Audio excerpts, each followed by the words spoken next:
Okay, so there are two horror films which I've seen recently that I'm going to do a vlog on.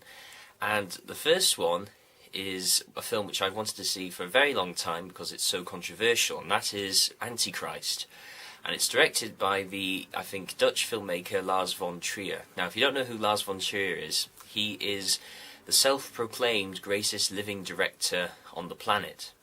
And when you look at his filmography, yes, he's made some very, very good films. However, for him to claim that he is the greatest living is a bit of a stretch. But anyway, Antichrist, when it came out last year, was incredibly controversial because of its violence, its gore, its very, very graphic nudity, its subject matter, but also, and I'm not sure if this is true, the rumour that it was real sex on screen.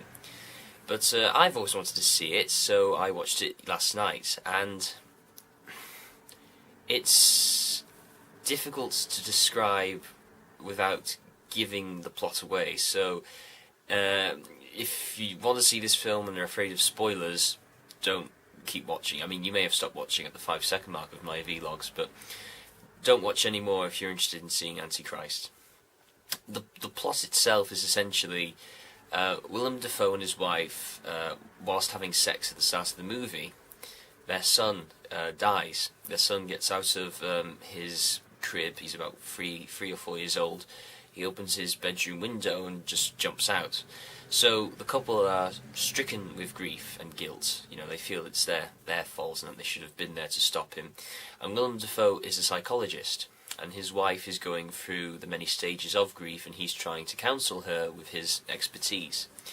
And through counselling, he discovers that his wife has a fear, a very, very subconscious fear of a woods that she used to go to. And so he takes her to this woods where they also happen to own a cabin. And the film is structured in 3 acts.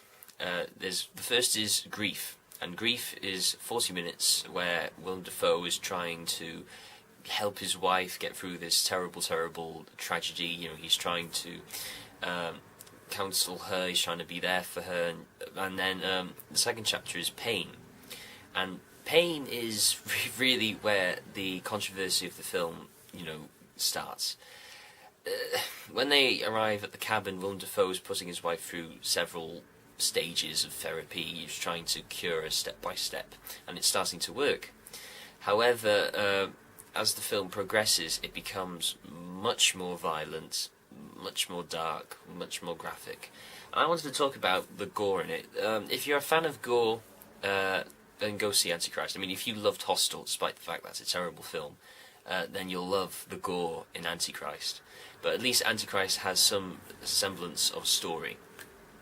I think that Lars von Trier, I appreciate what he's trying to do in this film. I don't think it's his best work, but I appreciate the fact that in Antichrist he has created this feeling of hypnotism.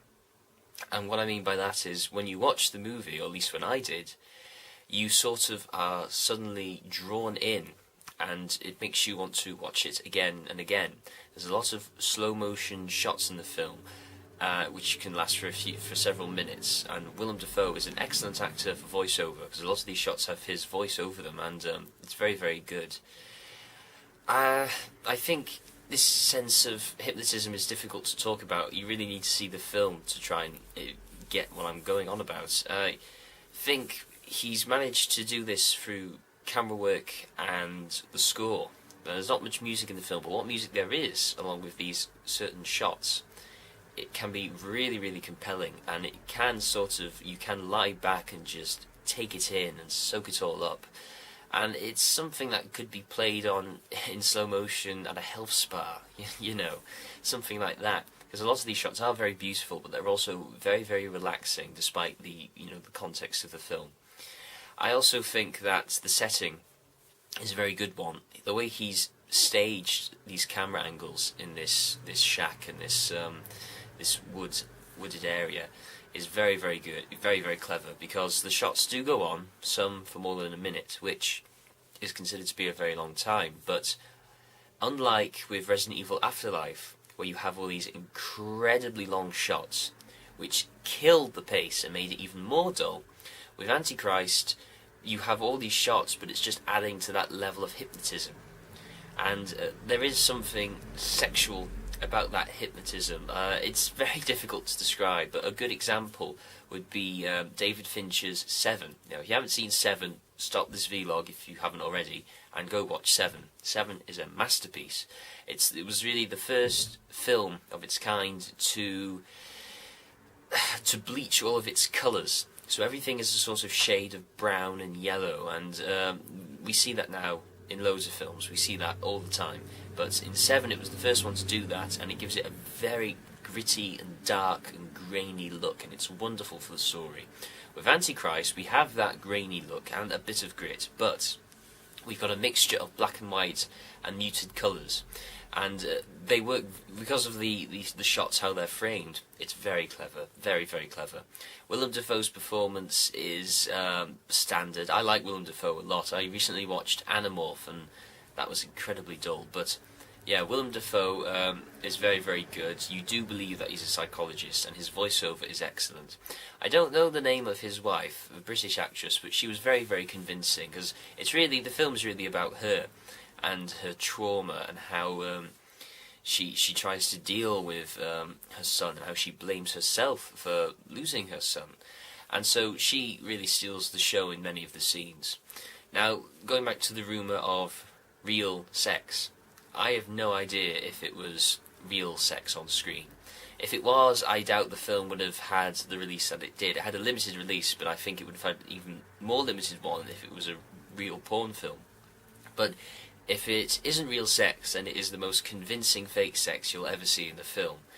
And it's so well done, you do wonder, did they really do that? You know, would Lars von Trier have sex? I mean, I don't think, any director should really have to put actors through that for a shot. I think you're probably better off trying to test the actor's ability in faking something like an orgasm. But I don't know whether it was real or not. If it was, then fair enough, Willem. But if it wasn't, it's very, very well done.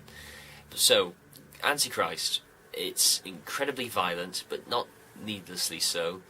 It's got explicit sex.